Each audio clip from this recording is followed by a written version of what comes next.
Check, check, check. Wow, I didn't expect to have you on.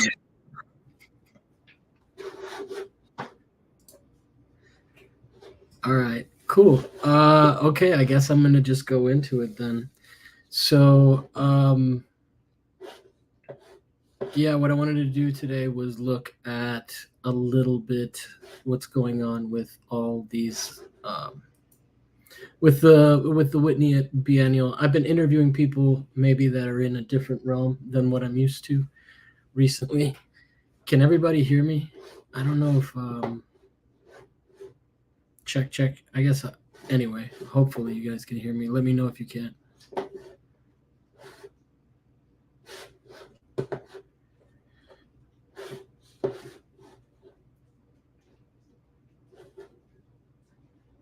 Mm.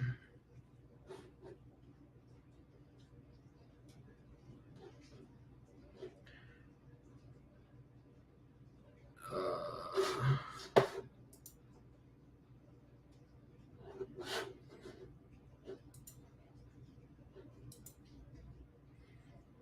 all right, so here we go. Bear with me as I figure out how everything works here. Um, okay, so yeah, so I wanted to see who the main artists are in. Uh, oh wow. Okay, so basically, we got the Whitney Biennial website here. I kind of am trying to understand a little bit more about this art world, so I figured I'd go through some of this stuff. Um, One of the things that I found interesting, it says it's organized by Chrissy. I'm not going to say the names, but you guys can see who the names are here.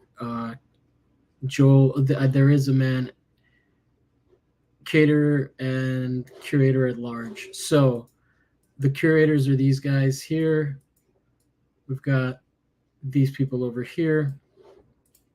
And um, one of the things that I found interesting right off of the start is kind of that, like, even better than the real thing, I Googled it because I was pretty sure that it was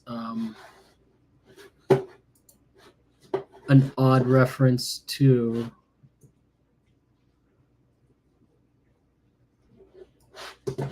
this gentleman right here.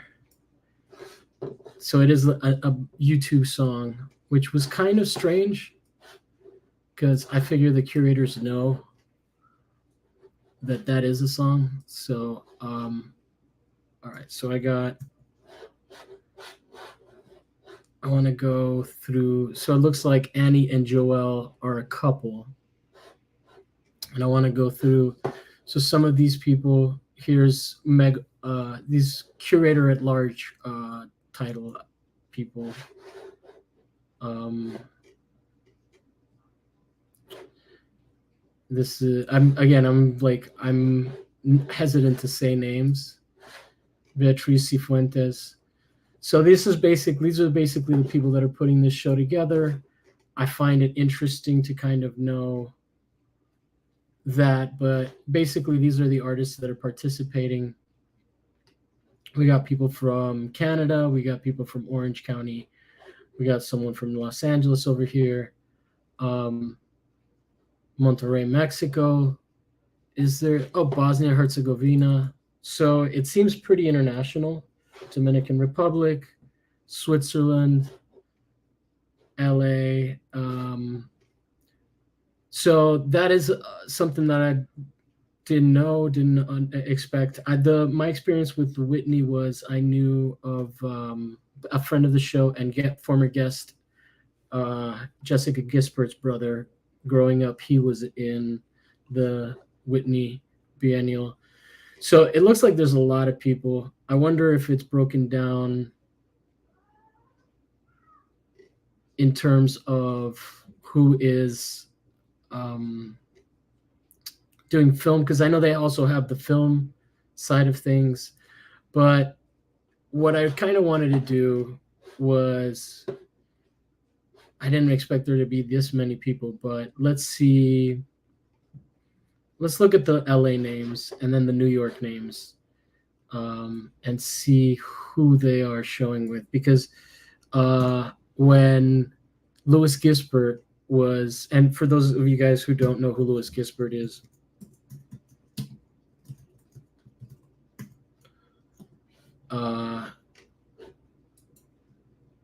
I actually, is that Jessica Gisbert there?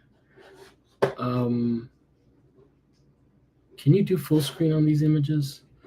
Anyway, so he does a lot of photography that was kind of, is that how you do that? Louis Gisbert, Joker, vanguard of photography and culture. So this is, looks like here, what's the difference between Art Institute and education and going to Yale? So the Art Institute, I don't know which Art Institute. Maybe he went to San Francisco Art Institute, or maybe it's a different one. But basically his photography, you can kind of see it's, some of it is really pimped out interiors. Let me see if I can find some of his, so this is my intro, basically, is why we're covering this person. So American, the cheerleader series.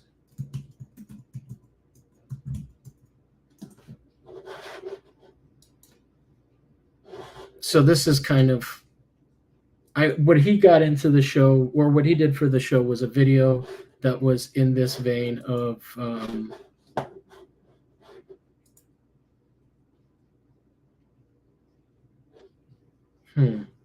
one of the things I want to figure out is how to get Google Image to get bigger for the next one. But as you guys can see, it's a lot of cheerleaders. They're wearing a lot of flashy jewelry, things like this. And it was pretty cool. Some of the, so it was, these were the characters in the main,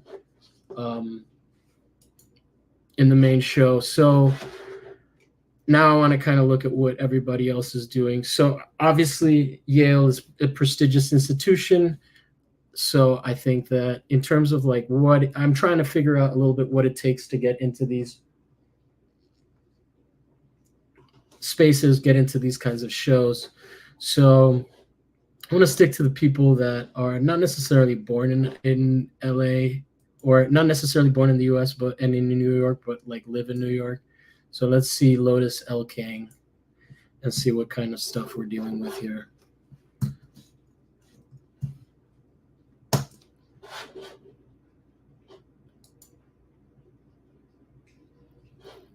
And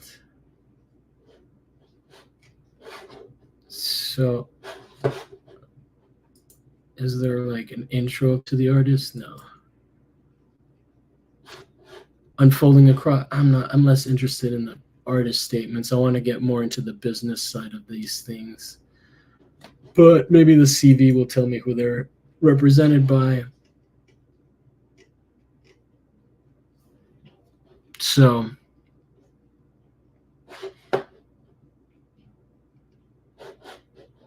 I think Tina King Gallery, I don't necessarily know that much at this point. This is why I'm doing this. So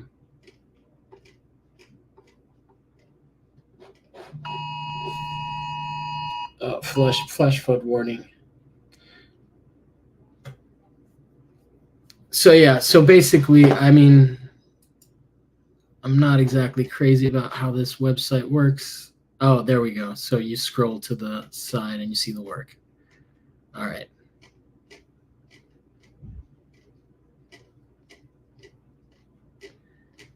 It's good to see that people that are at this level have confusing websites as well, because I'm not exactly proud of mine. But all right.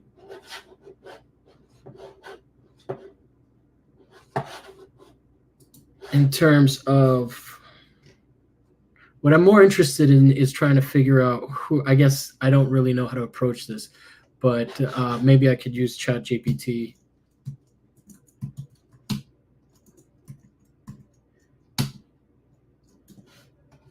and see who.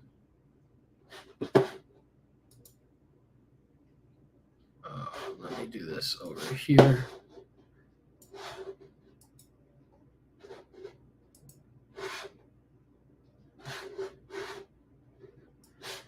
And I am curious to see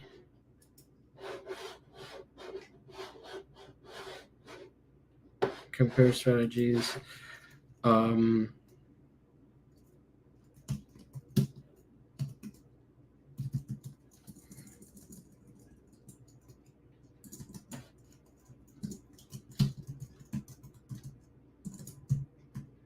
Okay, you guys are gonna have to bear with my spelling.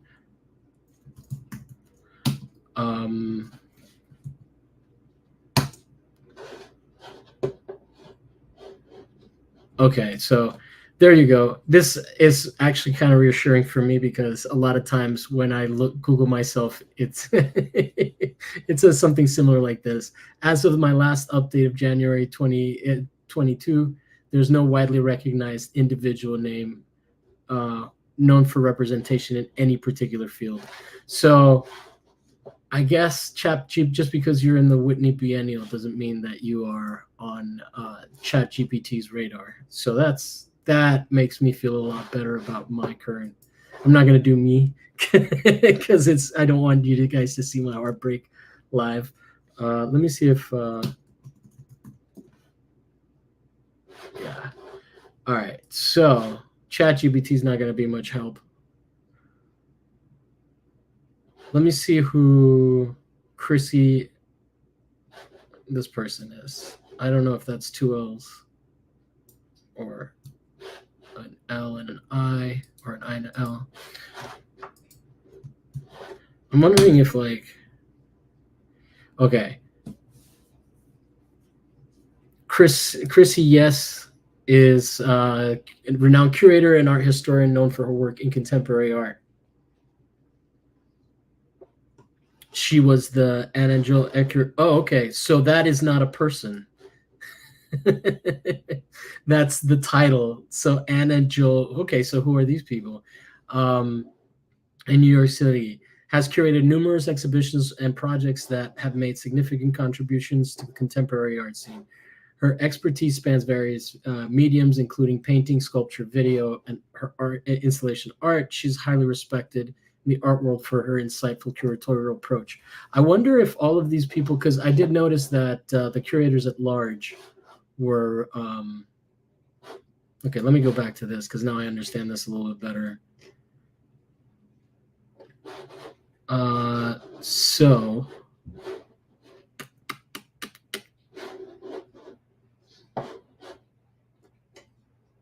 all right. Well, actually, at this point, I can just move on to this and read this. So, as the curators of the latest edition of this landmark exhibition series, we have had the privilege of spending time with so many incredible artists.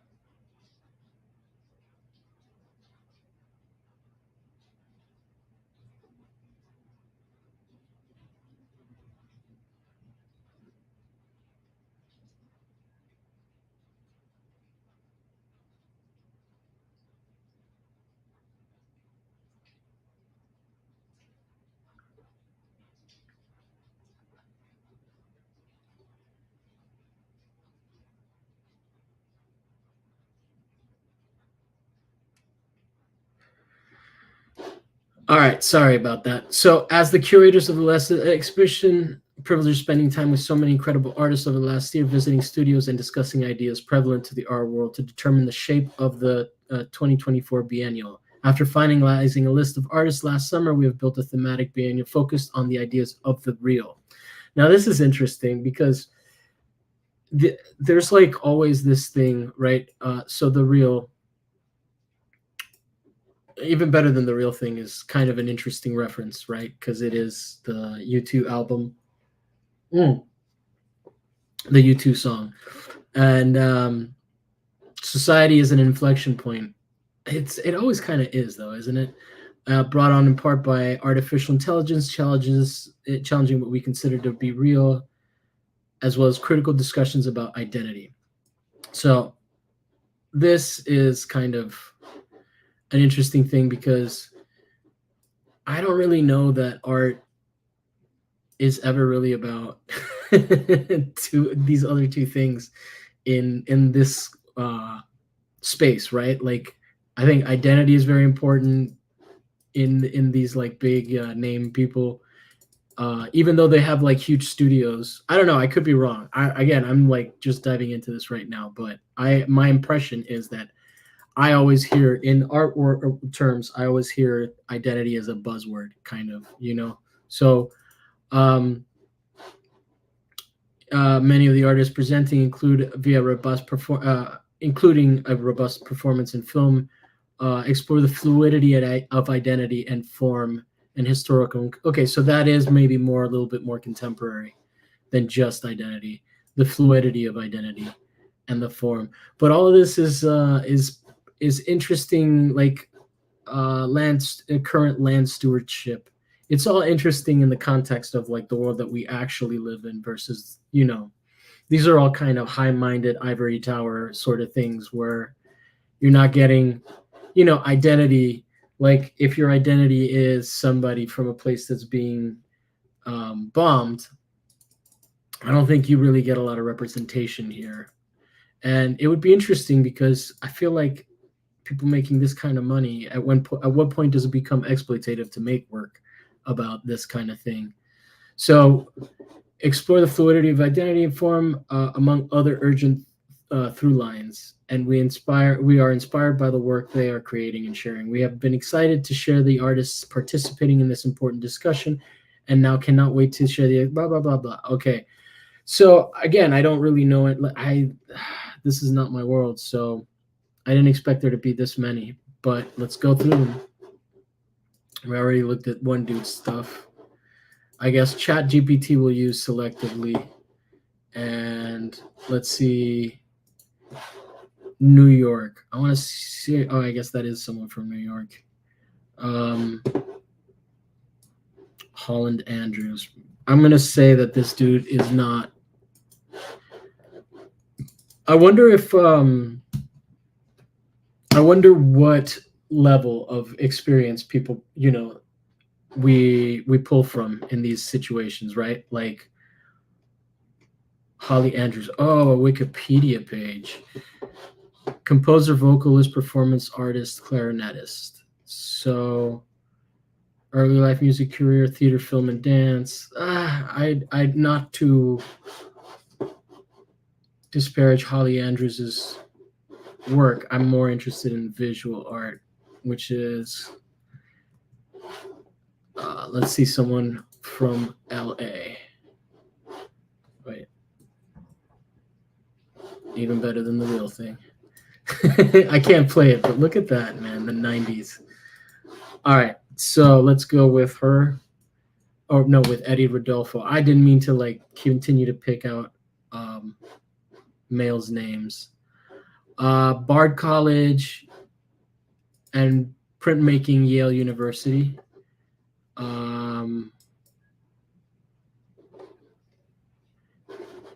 Intersection. There's so many words that I'm just like tired of in art word. Intersection is like 10 years overdue to find a replacement.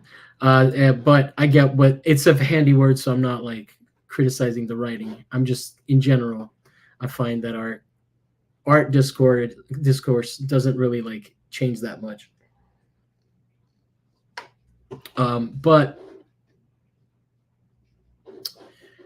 pre-Hispanic cultures. So the materials, he uses materials such as rubber and amber that are strong tied to prehistoric cultures in Central American and documents Central America. So it looks like there is some level of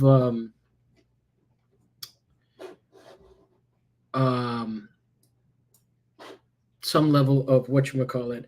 My kind of one of the things that I'm curious about here as I do this is my understanding is a lot of these museums, but my experience is different. My experience is anecdotal, but a lot of this museums of this caliber like the Met and this, they deal with a lot of what do you call it?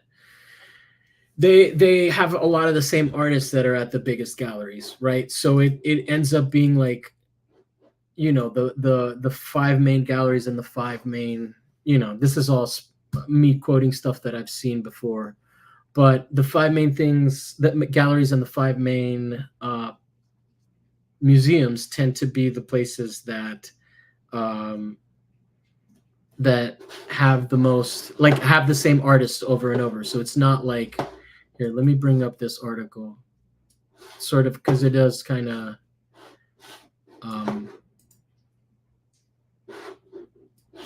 so, oh, god damn it, all these paywalls. Anyway, never mind the article. I thought I had figured it out, but I guess I had forgotten to. Anyway, so one of the things that was talked about in that article is that this is a lot of privilege, protecting privilege. I didn't mean to click on this person, but let's see. These are the curators at large. Is an African-American art curator and writer. She's currently associate curator at the Institute of Contemporary Art in Philadelphia. Schools. School of the Art Institute of Chicago. They have a curatorial. Does she have? Is she also an artist? Or I don't know what her pronouns are. I hope I'm just going based on the name. But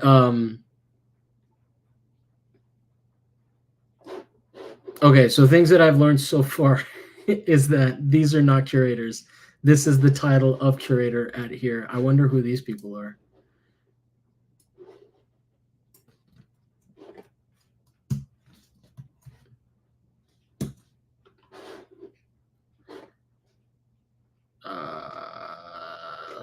No Wikipedia.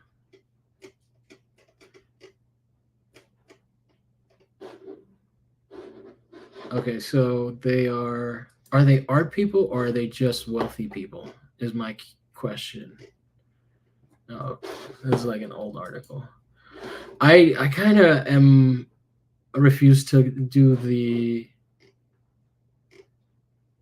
New York Times paywall breach because I just feel like that is like obnoxious to have all of your information. I mean, I know that they need to make money, but one of the things that I find annoying about the art world. All right, so this is not going exactly how I wanted it to. Let's just look at some art.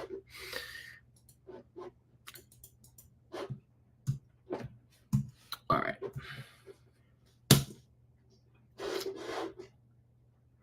Artist.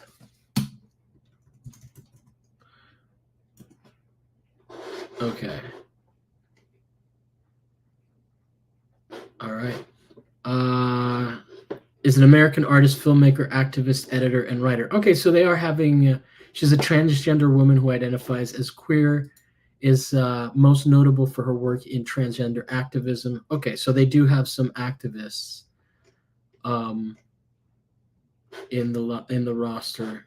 Can I see some of her work? This looks like an article for Queer Art.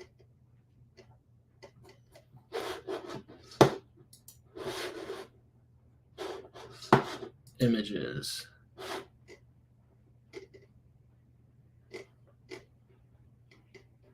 Okay, unfortunately.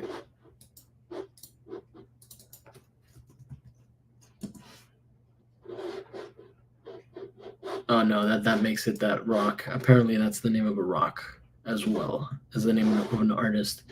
All right. I wonder if they have any activists that deal in class issues though. That is an interesting question. Miranda lives in New York. It's crazy. I thought it would be easier. It might be easier to work director and writer. I want to let's go instead of that. Let's go with let's see who David Zwerner.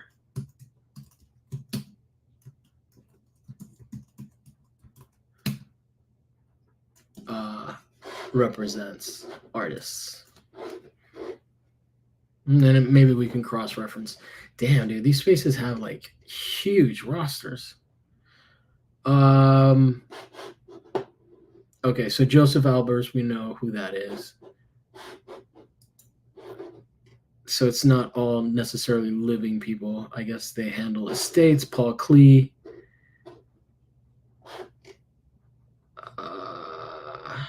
Is David Swerner? Does David Swerner have contemporary people? I maybe you guys are maybe watching me fail miserably at this. Josh Smith, a nice bland name. Is this someone contemporary? Okay. Smith's father was in the U.S. Army, so he grew up in Okinawa, Japan. He first became known in the early 2000s for a series of sculptures. Let's look. Do they have a survey of his works? Okay. So this is the kind of stuff that we're seeing at David Zwerner's. I like it. I'm not at all upset by this.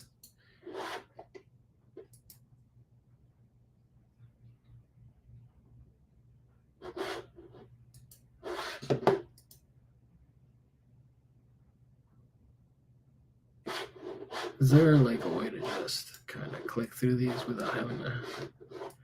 Man, these fancy websites.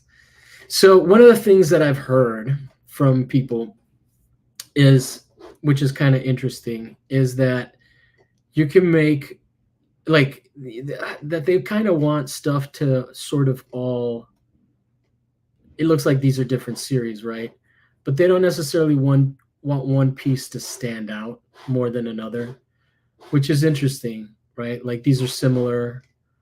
They're both beautiful, but like to pick which one would be my favorite out of these two, which is an interesting idea that I had never really thought of in terms of like on the production side, right? I just make stuff and then I edit afterwards, but it is interesting to have that inform your editing, right? Like you want. I don't know that means that you like go ahead and you don't show. You like hide your best pieces and then only show your mediocre stuff. But all right. I can vibe with Josh Smith. He gets I understand why he's selling. Introduction. All right, let's go. Turn on the heat. Let's move on to another artist.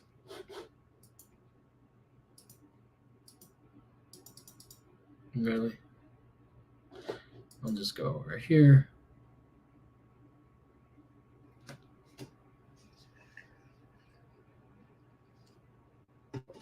What's up, internet?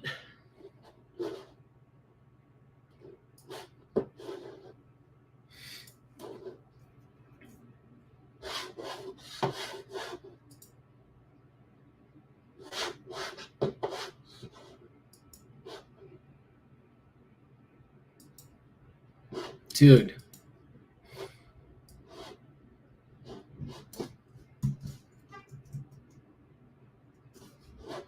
Is this faster? All right. Bad marks to this website. Obviously, they have Barbara Kruger, R. Crumb, Noah Davis.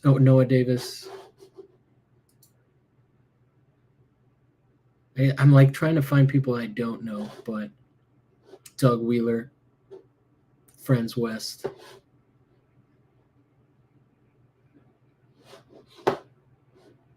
All right, let's find a woman who I don't know by name. Okay, since the early 90s. So I would guess. And then in January, she had a show in 2020. So this is somebody that is still alive and still making stuff. Now representing it. So this is their announcement. Past exhibitions. I guess they don't have a survey of what she's got. So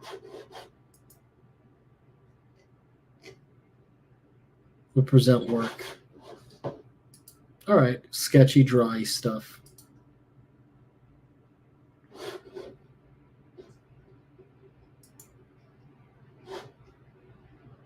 July 2021, still someone that's still working. We got a Pink Panther. Oh, and we got images. All right. Acrylic and spray paint on canvas. So that's interesting in terms of what materials are selling.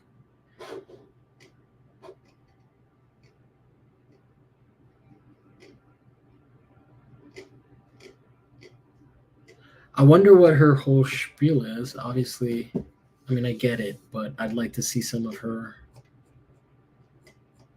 This, from my understanding, this is kind of silly. This button being here, because if you're not the right person inquiring, it's not like, you know what I mean. It's not like they're gonna.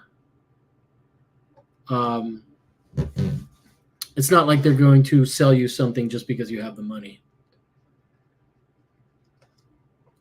All right, so boundless visual appetite has an habit has established her as one of the most energetic painters working today. Her trust in the fundamental underpinnings of painting gives her the freedom to depict anything she wants. I mean, I'm not saying I don't like the work, but anything she wants, I would have to see her, like, execute. I don't think they're speaking technically, but I get what they're saying. Anything she wants, and the democratizing service of her canvas works without illusion, perspective, logical scale shifts, or atmosphere. Okay, yeah, a lot. Okay, with Bertrand's blunt yet lyrical approach. How is it lyrical? I don't know what lyrical means in this context.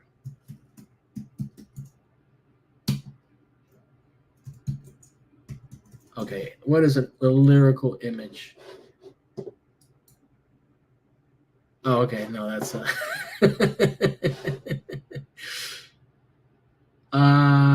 yeah, I don't really understand lyrical as a descriptor of visuals. I could be wrong, but I don't know what that means. Each painting has a feel of complete thought that engages rich and raucousness and raucous free association. St. Louis, Missouri, BFA Art Institute of Chicago. Okay, so it looks like I have not been giving the SAIC. This is when I graduated high school. Its proper due. School of Visual Arts. I was expecting to see exclusively like Yale people and whatnot. I mean, that's just based on like my prejudices. So that's kind of why I'm doing this, to get into the real world. In 2018, the solo exhibit, Watermelon World, was at the Mario Testino Museum in Lima. Okay, that's not one we're going to look up. St. Louis Contemporary Art Museum. Her work has also been included in significant group exhibitions such as We Fight to Build a Free World, an exhibition by Jonathan Horowitz at the Jewish Museum, New York. Animal Farm, an exhibition curated by Sadie. Let's look at this one. I'm just curious what that looks like. I think for obvious reasons that I'm not going to be too explicit about. Oh my God, the internet is killing me.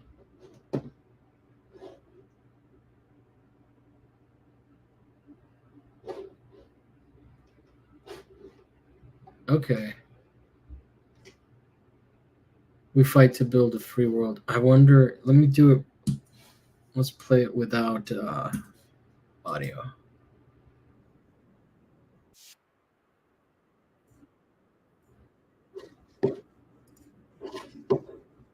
That's too big for us on the other screen.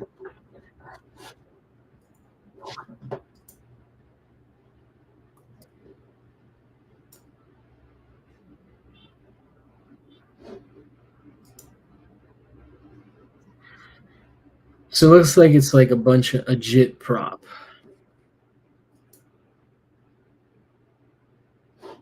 All right. Now I'm scared to be showing that. If you see something, say something. Yeah, okay. I'm just, oh, well, it's already on YouTube and it's art, so I think I can get away with it. I'm just worried.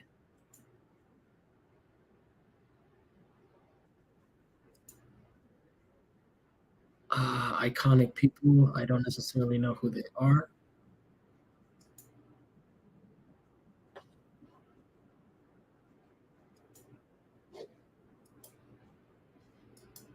Hmm. I guess that painting does fit in the context of it being about, um, what is this?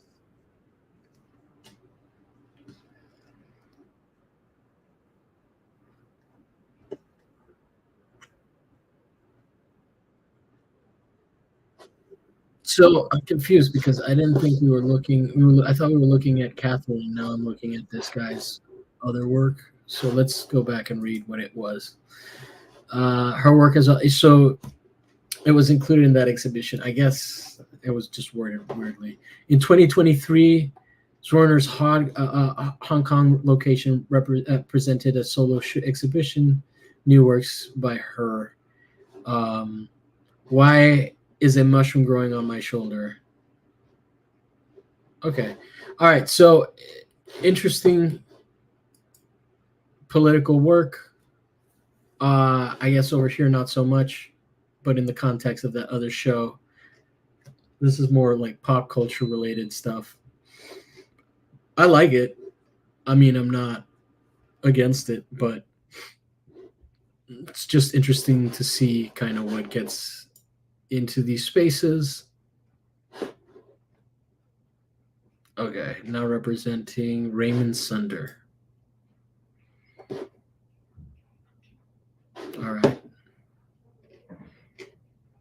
I don't expect they'll have a survey of his stuff, but we're looking at some like street art kind of stuff. In his work, Saunders brings together his extensive formal training with his observations of the lived experience. His assemblage style paintings frequently begin with monochromatic uh, black ground elaborated with white chalk. Both a pointed reversal of the traditional figure ground relationship. Oh, okay. So I guess they're saying that it's like instead of the ground being white and the yeah, okay. Range of other markings, materials. One of the things that I do appreciate about these, I mean, I know I've been nitpicking some of the words that are like, you know, that I think should be passe in the art lexicon. Um, the writing isn't bad. It's not. It's not like I was because I've read a book recently about postmodernism, and the article that I tried to pull up about the Washington Post, which was kind of interesting. It had it talked a little bit about the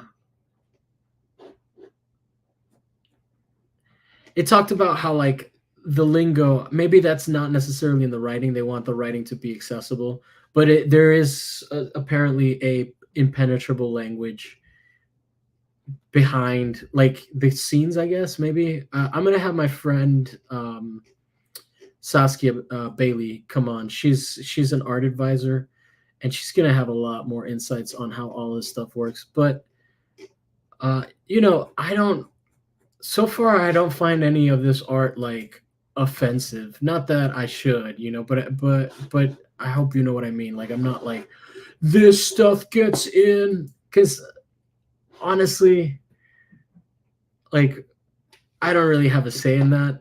But it is interesting. I wonder if this is just the announcement. Okay, so I can get a survey of Raymond Saunders.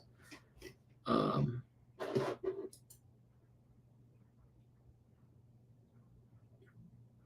so to use a word that has been used a lot in the art world, It seems like a deconstruction of street art, an abstraction of it, if you will. Um,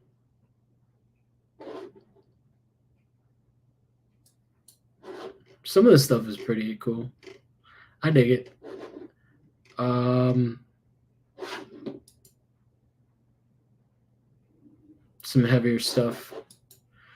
I guess there's no. I guess that didn't zoom it in, but I was looking at this. Uh,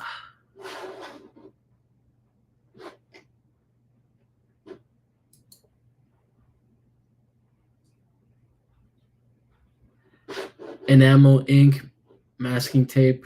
Oh man, I should start using masking tape on pieces then, because one of the things that I worry about is like archival and making sure that everything is archival. And it's just interesting to see that. I had John Plipchuk on the show, and I haven't put out the episode yet, but what is interesting is one of the things that he was talking about was that these pieces are on, like, it's the responsibility of the person that buys it to keep these things in working order, which is an interesting thing because, when you go to grad school, I guess I don't know. Maybe that is a indication of how, like, the money that people that buy these things have, right? Like that they can, because if I'm buying a piece, or if someone that doesn't have like billions and billions of dollars to like invest in, man, my internet is disappointing.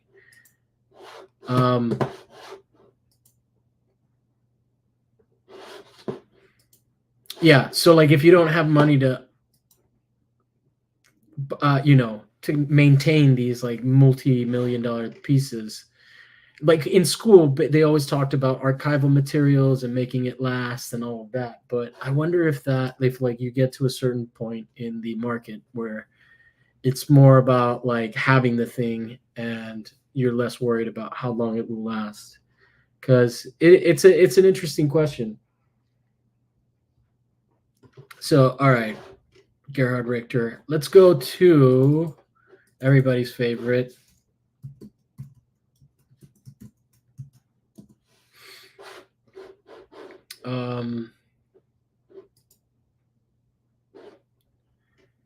New York. Actually, before we do that, I want to go and say, I want to look at the David's, but I don't want it to take forever to load. I want to look at the David Zorner stuff and see how many spaces he has, because I know he's got a Hong Kong one. I'm guessing he's got an LA one. Obviously, New York. Why is my internet so mean to me? I gotta be right back. I need to get my my charger.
All right.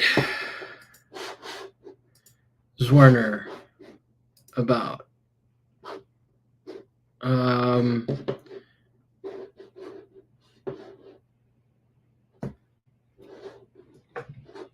okay, New York, Los Angeles, London, Paris, Hong Kong, and 70 artists and estates: New York, Los Angeles, Paris, and Hong Kong.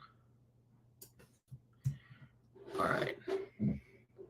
So those, I would say, are the top 1, 2, 3, 4, 5 cities, right? Like those are the main art markets out here, which is interesting. Let's see what Gagosian has, because someone said that they thought that Gagosian had someplace in Miami, which would be interesting. New York, New York. Oh, they just have.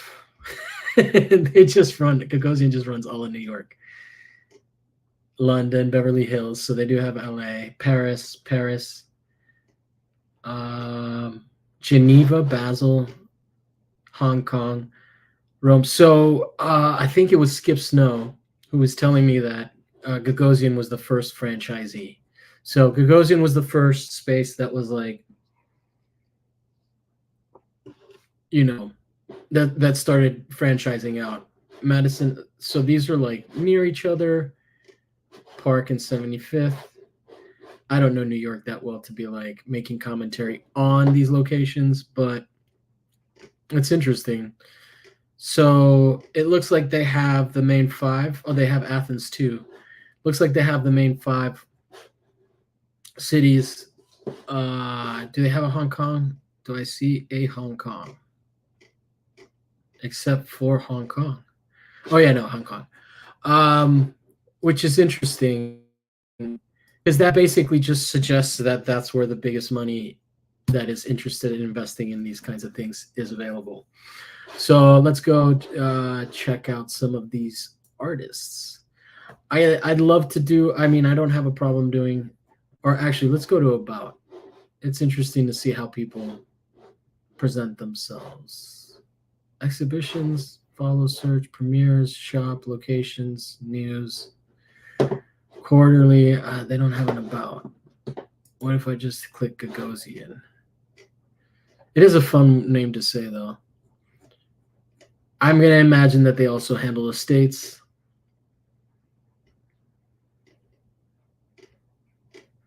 All right, I'm not going to read a quarterly.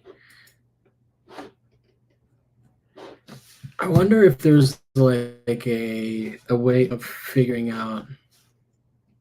Let's go back to ChatGPT, see if ChatGPT can make itself useful. Where are you at? I just want to remind everybody that this is the name of the new show at the. This is the Whitney Biennial's name of the 2024 show.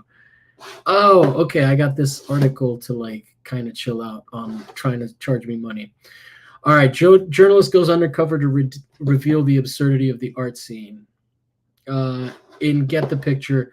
So interesting article, but one of the things that I thought was interesting about it. So if you're not rich, you're not getting it. You're not getting rich. Fran Lebowitz, judging from the Get the Picture. So this is somebody that is not a part of the contemporary art scene that wrote this. Oh, no, that's not what I wanted to do. Bianca. Why can't I click your name?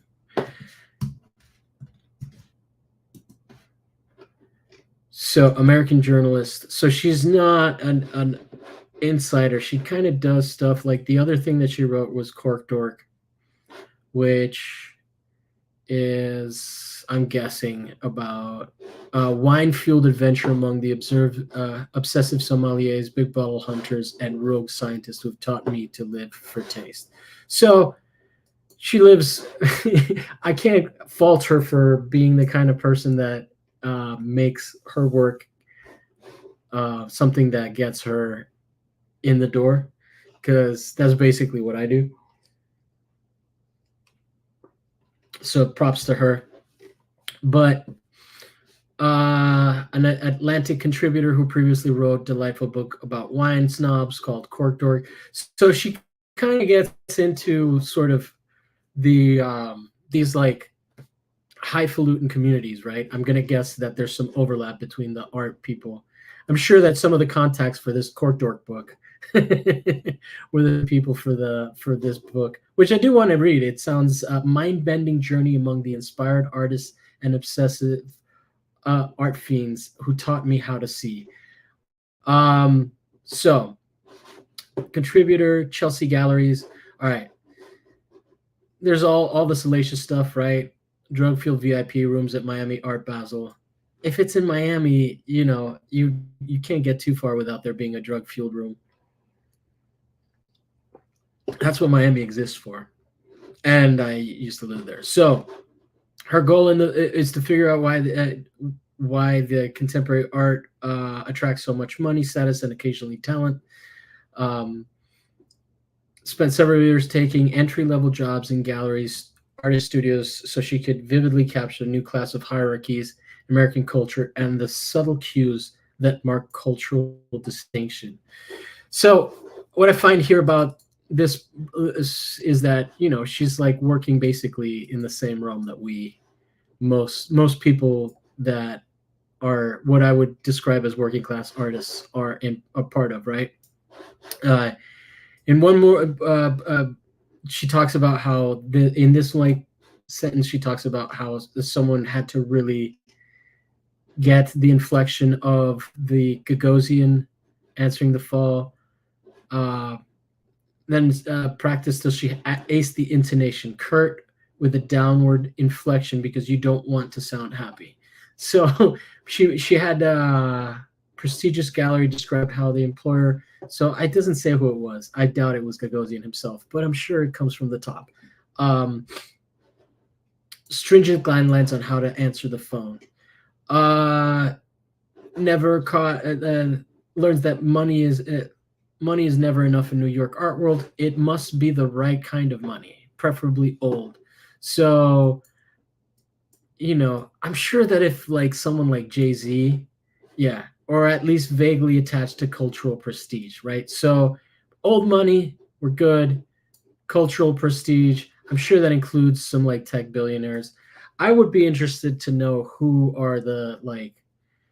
Yeah, I know who like the richest men in the world are, but list of biggest collectors.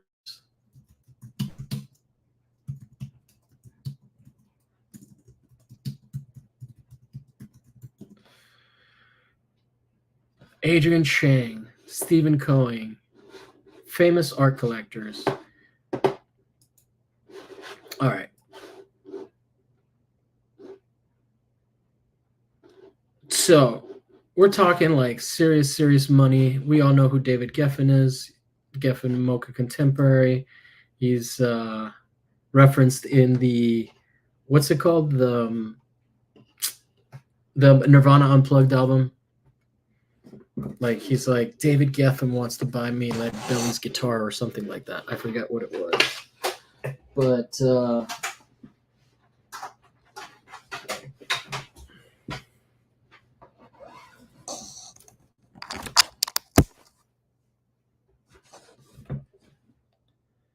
do I have power on my computer yet?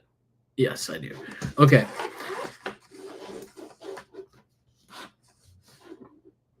So we got the broads. I wonder if the people I wonder if the Margolies are included in this. Margolies.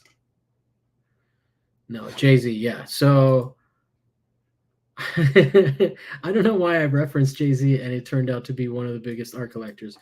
All right. Most interesting private art collections. Christina Boros. Let's just go Charles Saatchi.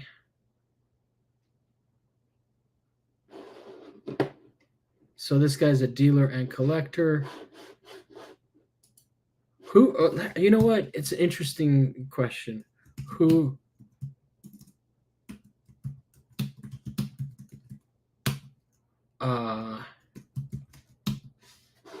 the most Andy Warhol paintings?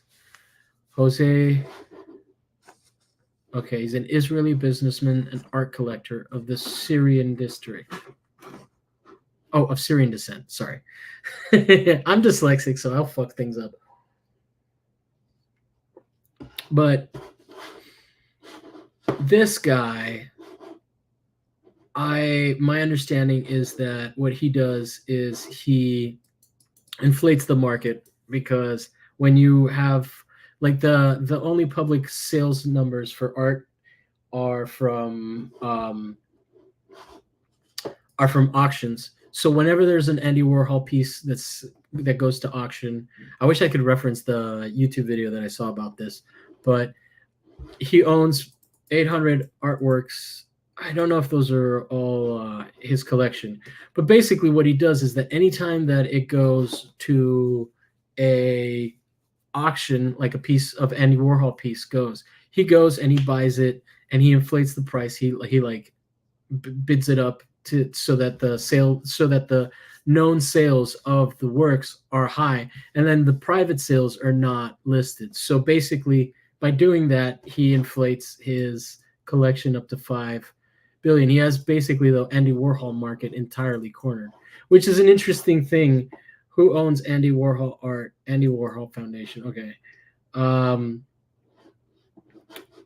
but it's an interesting strategy, right? Like, these people are people that function with money, and I don't I like, they just have so much wealth that we can't even understand. Like, imagine someone comes and inflates the market for other stuff, then is the foremost dealer of that stuff, right? Like, he can basically set the price for whatever he wants. If he wants to sell something privately, he can do whatever he wants. So let's see. It says he's a businessman.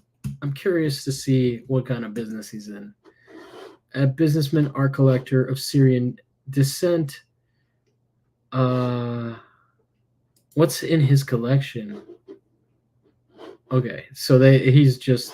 Oh, he also had a decent wad of artworks by Renoir, Picasso, Rodin, Damien Hirst. Actually, that reminds me of something else that I wanted to do on this stream, which was because Damien Hirst is one of the most hated people. He's like the Jeff Koons of our time.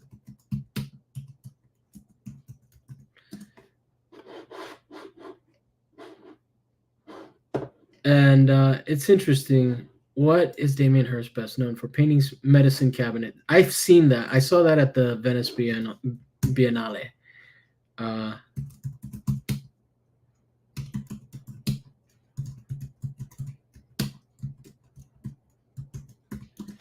And of course, oh wait, it's not this one. He had a bigger one. It's this one. It's the wider one. But I liked his stuff back in the day, but since so, like, what is his net worth?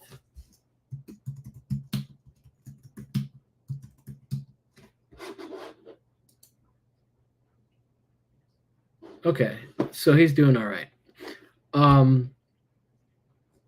But this is the kind of level of art that we're talking. Who represents Damien Hirst?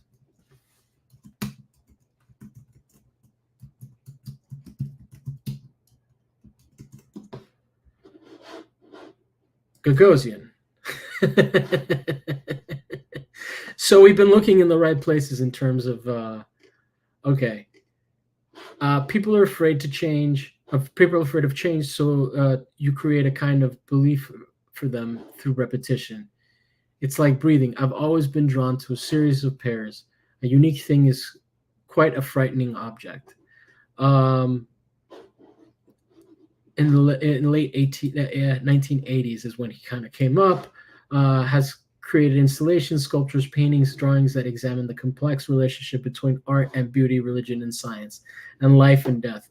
From serialized paintings of multicolored spots to animal specimens preserved in tanks. So yeah, that's the shark one, right? That's right behind him right here. He's got. I've always like whenever people in the lower art world, like the what is it, the Mulox and Eloy.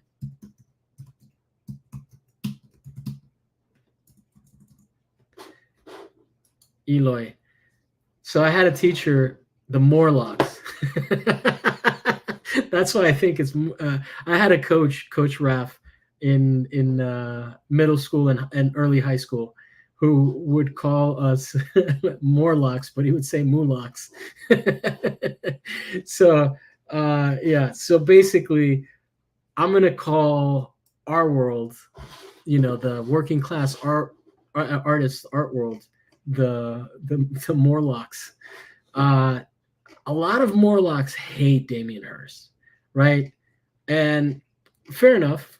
I don't know his work enough to kind of get really into exhibitions. Natural History, is that the one with all the specimens? His aesthetic is tight to me. I don't really have a problem with him. I think it's one of those Gagosian. This is the one, Cathedrals Built on Sand. This is the one that I saw, I think, which was at the Venice Biennale. I don't know what year it was, but this is the medicine cabinet, what I thought was the medicine cabinet. It's like on reflective stuff. So you're like, I mean, I saw one piece. I didn't see all of this.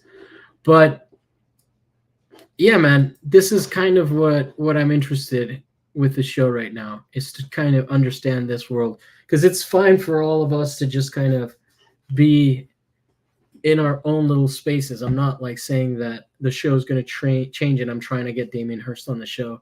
I wouldn't really know what to talk to him about until I make as much money, until I at least have like that, from the 4 on.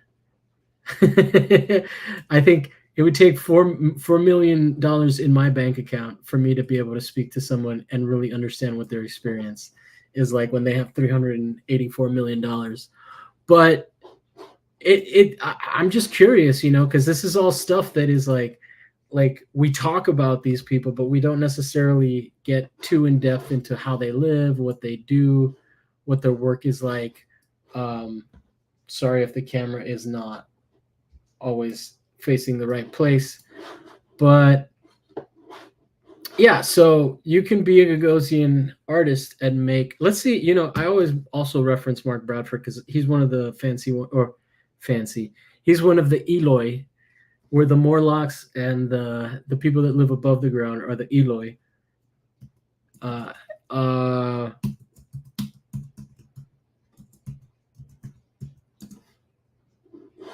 And I think he's with Hauser and Wirth. So Mark Bradford, net worth.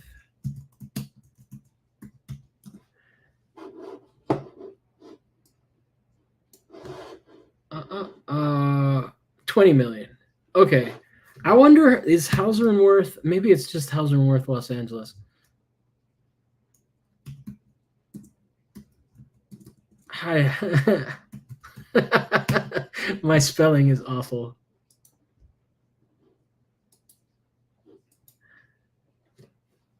How do you say net worth for a venue?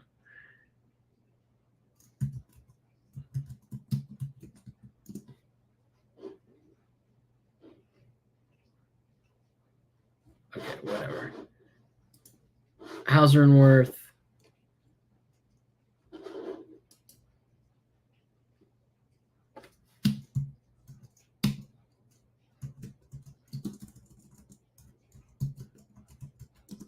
Hauser and Wirth locations. Oh, they have a West Hollywood spot? I didn't know that. I thought they only had one LA place. Hauser and Wirth locations. They are in New York. So one of the things that I'm really noticing is that there's a lot of New York locations, right? Like, yeah, I there's Somerset, London, Switzerland. So it looks like Hauser and Wirth hits France, Monaco, Hong Kong. So Hong Kong, there's a Paris, Los Angeles, I know they have one, so that's 3 of the 5. London, 4 of the 5, and New York, right? Did I count New York? So 1, 2. And I didn't know they had the West Hollywood one. You heard it here first. Located in the heart of West Hollywood, the former site of a vintage automobile sales showroom. I mean, it's Los Angeles. A white stucco facade. Uh, okay, I didn't know. I had no idea that this existed. Southampton, that's New York, right? So 1, 2, 3, 4, 5. I wonder. I wish I knew the neighborhoods better, because then it sounds like in New York you need to have a gallery in Chelsea, and then maybe another neighborhood and another one. I'm surprised at how much is Hauser and Wirth. Oh, they had their publishing headquarters over there. St. Moritz, Menorca, Monaco, Paris, Hong Kong. So 1, 2, Spain, Menorca, and I wonder why those are there. Somerset, I also wonder why, but it seems like Hauser and Wirth is maybe more. I don't know. I was going to say British based, but then I saw how many places they have in the U.S., so that sounds silly. But yeah, and then so top 5 galleries.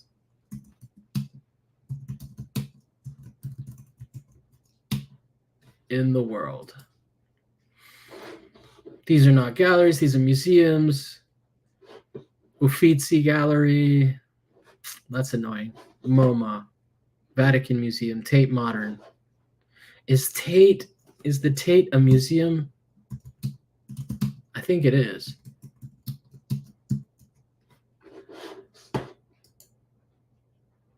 Museums. What is the difference between a museum and a gallery? I know what it is, but I want to know what you think it is. Google.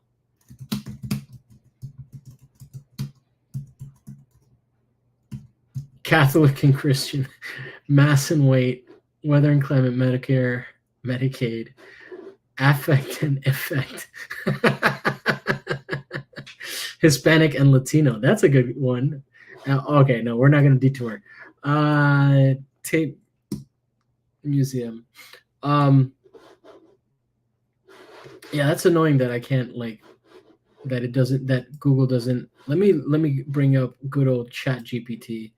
What happened to my Chat GPT?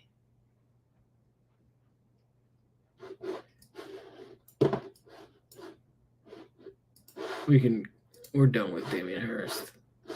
Mark Bradford. I like Mark Bradford's paintings. Mark Bradford Helter Skelter painting sells for nearly 12 million. However, price for a living African American artist. Oh, that brings up a very good question.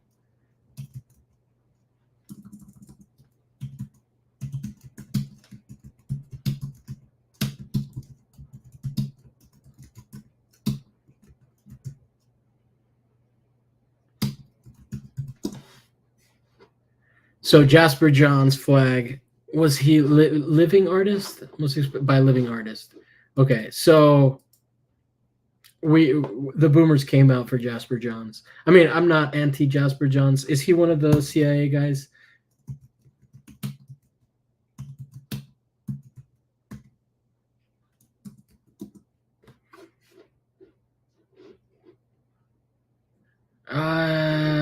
Modern art was a CIA weapon. Who's writing this? The Independent. For decades in articles. I mean, we can do this for a separate episode. I'll put this away for now. So yeah, so if that's an interesting comparison. I mean, obviously Jasper Johns is had a lot more CIA promotion than Mark Bradford has had, but I am a huge fan. I do really like the work. I think he deserves the 12 million.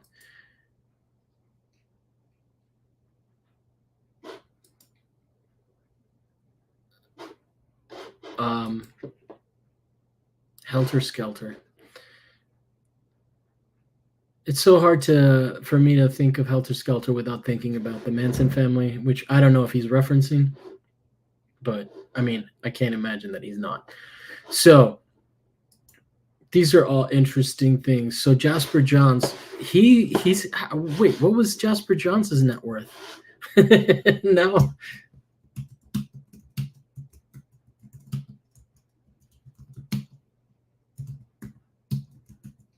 Oh, when he died.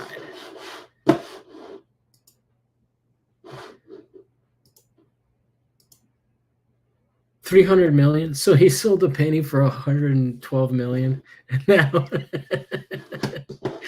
I wonder if it was like if he made any. That must have been like something that got auctioned while he was alive.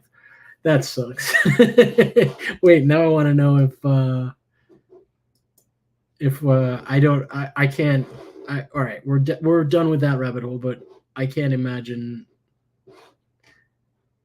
that making 20 million or having a net worth of 20 million, 12 half of them came from one of Mark Bradford's paintings. You know, I would imagine that that sold after he got any commission from it. These are the best 12 best contemporary galleries in the world. um White Cube, okay, here we're Victoria Moreau. Yeah, these are definitely how many locations? Pace Gallery, Gagosian 6. I mean, I'm not saying that I have a preference for these, but White Cube. Let's go to White Cube's page.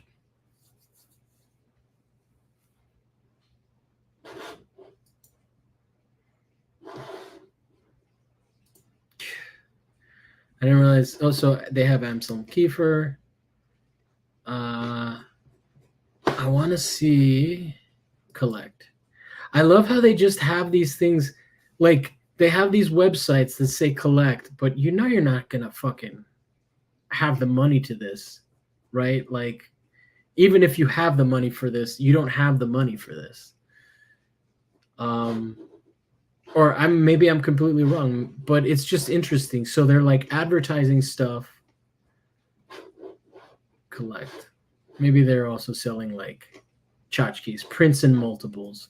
I wonder, discover White Cube selection of exclusive limited editions produced in collaborations. Anthony, do they have? Yeah, they're artists. White Cube.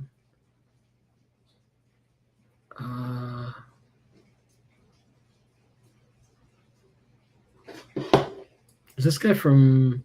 Yeah. So, friend of the show, Jamie Hamilton. I don't know. I know this name through him because he's from New Mexico. I don't know what his relationship is to him, if he even has one. But he's just, I mean, that's like my relationship to Jen Stark. She was younger before she blew up when I was in Miami, so I don't know. University of California, Davis, but he's from 1964, so he's old school. So yeah, it's funny. The White Cube logo up here looks a little bit like it's.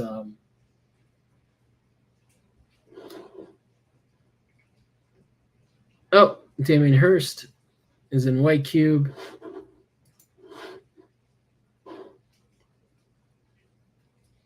Gilbert and George.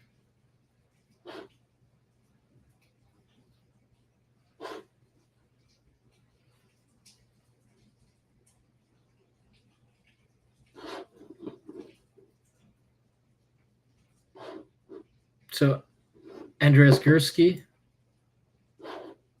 What's he up to? I haven't looked up at his work in a while.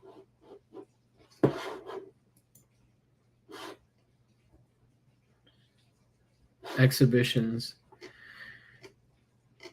The reason that I look at all this stuff is because ultimately this trickles down culturally, right? Like, I mean, it's hard to not like. I still want to go to institution like Hauser and Wirth, because they put on good shows, right? I've seen some really interesting stuff uh, that other places don't necessarily have the resources to do. Let's see who's in Victoria Moreau.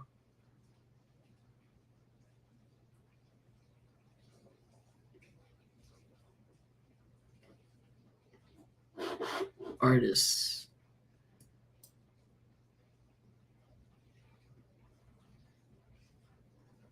Let's see.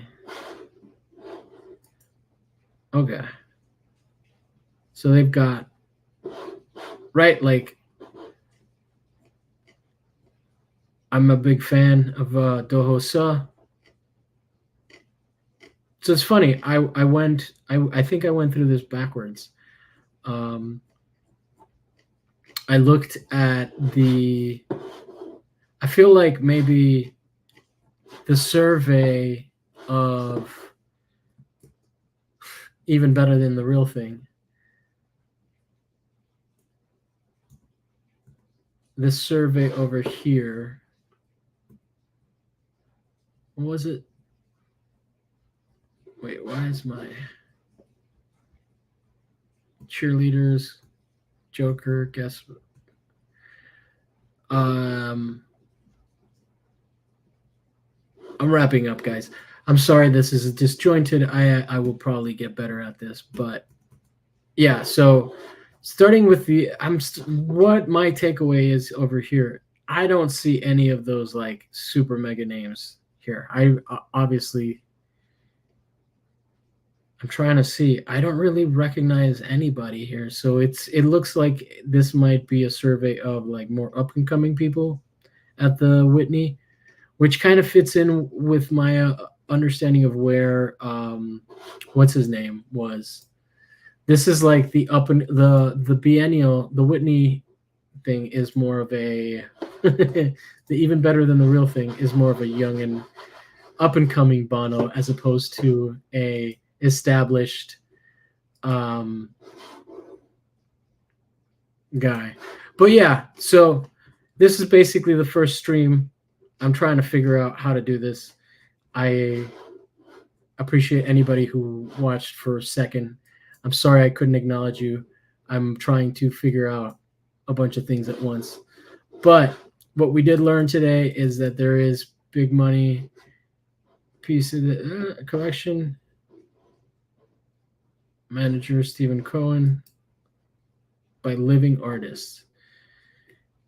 Yeah, I feel like, well, it's the flag one. Wow. I don't.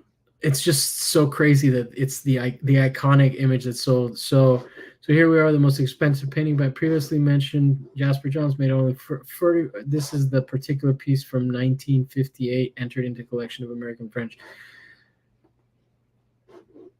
Yeah, so it doesn't seem like Jeff Koons, everybody's favorite, David Hockney, Jasper Johns. Oh, he's got two on the list. Oh, this is that Beeple. I wonder, how much is the Beeple? I guess until you resell it, there's not a new price. Gerhard Richter's 37. It's interesting. All of the money thing is interesting. I kind of dove in today. I'm also learning how to do the live stream stuff. So I will. I'm definitely curious about this stuff. And I don't think that I can do this through interviews because I know some people in this world, but I don't, most of the people that I know are like I say, working class artists, people that don't necessarily grind at this level, right? And these are people that have studios to help them put stuff out. So we got some interesting content coming. Oh, Sohoda. Oh, is this like just Dohosa? Yeah, I like these a lot.